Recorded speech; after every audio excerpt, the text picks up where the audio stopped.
Hi friends, ഞാൻ നിങ്ങളോടൊപ്പം Punnayurkulam Zainuddin, the share market review പരിപാടിയുമായിട്ട് നമ്മളിപ്പോൾ പ്രാവശ്യം പുതിയ ഒരു എപ്പിസോഡുമായിട്ടാണ് വന്നിരിക്കുന്നത്. അതായത് ബാങ്കുകൾ ഇപ്പോൾ ഏത് തരം മ്യൂച്വൽ ഫണ്ടുകളിലാണ് ഇൻവെസ്റ്റ് ചെയ്യുന്നത് എന്നതാണ്. അപ്പോൾ നമ്മൾ ഈ വീഡിയോ ചെയ്യുന്നത് പറഞ്ഞാൽ ജൂൺ ആദ്യവാരം, അതായത് 2025 ഈ സാമ്പത്തിക വർഷം കഴിയാറായി തുടങ്ങി. അതായത് വർഷത്തിൻ്റെ മിഡിലാണ് ഇപ്പോൾ നമ്മൾ നിൽക്കുന്നത്. 2025, 2026 അതല്ലെങ്കിൽ 2025 സാമ്പത്തിക വർഷത്തോടു കൂടി തന്നെ അത് മികച്ചൊരു ഫോമിലേക്ക് മാറും മാർക്കറ്റ് എന്നാണ് വിചാരിക്കുന്നത്. മാർക്കറ്റിൽ പല മാറ്റങ്ങളും ലക്ഷണങ്ങളൊക്കെ കണ്ടു തുടങ്ങിയിട്ടുണ്ട്. റിവേഴ്സ് റിപ്പോ ഒക്കെ കുറച്ചിട്ടുള്ളത് കൊണ്ട് അതിൻ്റെ നല്ല മാറ്റങ്ങൾ കണ്ടു തുടങ്ങിയിട്ടുണ്ട്. അതുകൊണ്ടാവുമെന്ന് വിചാരിക്കുന്നു. പിന്നെ തന്നെയല്ല, ഈ ഡിഫൻസ് ഫീൽഡിൽ നല്ല ഒരു ഇൻവെസ്റ്റ്മെൻറ്റ് അല്ലെങ്കിൽ കുറേ ഫണ്ട് ഗവൺമെൻറ് ഭാഗത്തു നിന്ന് ഒഴുകാനുള്ള സാധ്യതയുണ്ട്. അതുകൊണ്ട് അത്തരം ഫണ്ടുകൾക്ക് കൂടുതൽ അപ്രീസിയേഷൻ ഉണ്ടാവും എന്നാണ് മനസ്സിലാക്കാൻ കഴിഞ്ഞിട്ടുള്ളത്. അത്തരം ഷെയറുകൾക്ക് ഇപ്പോൾ തന്നെ ഓൾറെഡി പലതും കൂടി കഴിഞ്ഞിട്ടുണ്ട്, കുറഞ്ഞ അവസ്ഥയിൽ നിന്ന് മാറിക്കൊണ്ടിരിക്കുന്നുണ്ട്. പിന്നെ വിദേശ പോർട്ട്ഫോളിയോ നിക്ഷേപകരാണെങ്കിലും കൂടുതലായിട്ട് രംഗത്ത് വരുന്നുണ്ട്. ചൈനയുടെ ആണെങ്കിലും സാമ്പത്തിക സ്ഥിതി ഇത്തിരി മോശമായതുകൊണ്ട് അമേരിക്കയിലും ഇപ്പോൾ ഒരു അനിശ്ചിതാവസ്ഥ നിലനിൽക്കുന്നതുകൊണ്ട് ഇന്ത്യൻ മാർക്കറ്റിലേക്കാണ് ആളുകൾ കൂടുതൽ കടന്നു വരുന്നത്. അപ്പോൾ നമുക്ക് ഇതിൻ്റെ എന്തൊക്കെയാണ് കൂടുതൽ ബാങ്കുകൾ നിക്ഷേപിക്കുന്ന ഫണ്ടുകളിൽ നിന്ന് പരിശോധിക്കാം. വായ്പാ വിതരണം കുറഞ്ഞതും അധിക പണലഭ്യതയും മൂലം ബാങ്കുകൾ വൻതോതിൽ മ്യൂച്വൽ ഫണ്ടുകളിൽ നിക്ഷേപം നടത്തുന്നുണ്ട്. ബാങ്കുകൾ ഇത്തരം സാമ്പത്തിക കാരണങ്ങൾ കൊണ്ട് വലിയ തോതിലാണ് നിക്ഷേപം നടത്തുന്നത്. അതായത് റിസർവ് ബാങ്ക് പുറത്തുവിട്ട കണക്ക് പ്രകാരം 1,19,863 കോടി രൂപയാണ് കഴിഞ്ഞ മാർച്ച് വരെ ബാങ്കുകൾ മ്യൂച്വൽ ഫണ്ടുകളിൽ നിക്ഷേപിച്ചത്.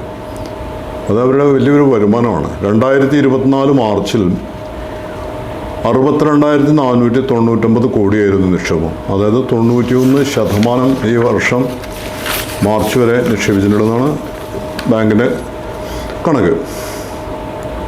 ഇതിൽ ലിക്വിഡ് മണി മാർക്കറ്റ് സ്കീമുകളിലാണ് കൂടുതൽ ഇവരുടെ നിക്ഷേപം നടത്തിയത്. ട്രഷറി ബില്ലുകൾ പോലുള്ള റിസ്ക് കുറഞ്ഞ ഹ്രസ്വകാല ഡെറ്റ് ഫണ്ടുകളിൽ നിലവിൽ താരതമ്യേന ഉയർന്ന ആദായം ലഭിക്കുന്നത് കൂടി കണക്കിലെടുത്തുകൊണ്ടാണ് ബാങ്കുകളുടെ ഈ നീക്കം.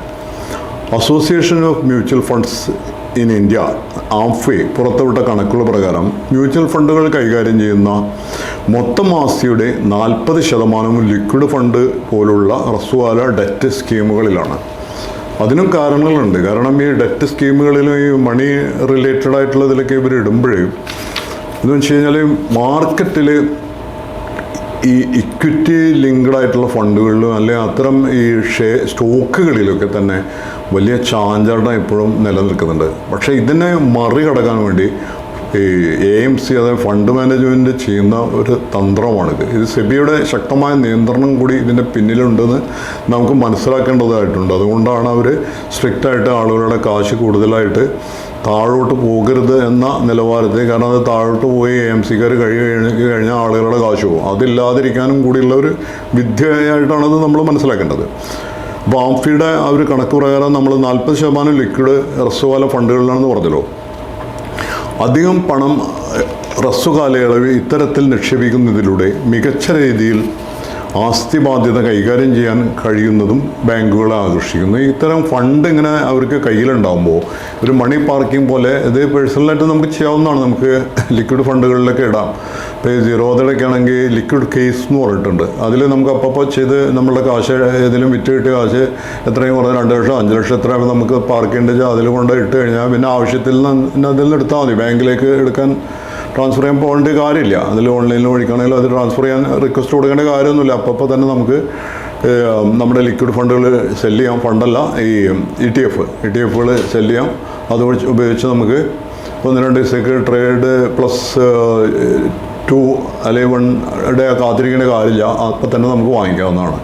അപ്പോൾ അങ്ങനെ അത് തന്നെയാണ് ഇപ്പോൾ ഇവരും ചെയ്യുന്നത്, ഈ മ്യൂച്വൽ ഫണ്ടുകാരും ചെയ്യുന്നത്. മ്യൂച്വൽ ഫണ്ടുകാർക്ക് അതിലൂടെ പെട്ടെന്ന് ബിസിനസ് ചെയ്യാനും അത് മണി പാർക്ക് ചെയ്യാനും ആ പാർക്ക് ചെയ്ത മണിയിലൂടെ, അതായത് ഡെറ്റ് ലിക്വിഡ് ഫണ്ടുകളിലൂടെ അവർക്ക് ഒരു സാമ്പത്തിക അപ്രീസിയേഷൻ നിർബന്ധമായിട്ട് ഉണ്ടാവുകയും ചെയ്യും.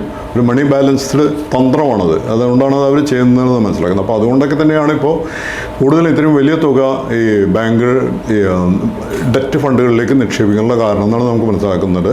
നേരിട്ടുള്ള നിക്ഷേപത്തേക്കാൾ എളുപ്പത്തിൽ തിരിച്ചെടുക്കാൻ കഴിയുമെന്ന സാധ്യതയും നേട്ടമാക്കിയാണ് ബാങ്കുകൾ. ഈ എപ്പിസോഡ് ഇത്രയൊക്കെയാണ് പറയാനുള്ളത്. അടുത്ത ഒരു എപ്പിസോഡുമായിട്ട് വീണ്ടും കണ്ടുമുട്ടുന്നത് വരെ നന്ദി, നമസ്കാരം. ഞാൻ പുന്നയൂർകുളം സൈനുദ്ദീൻ, സൈനിങ് ഓഫ്.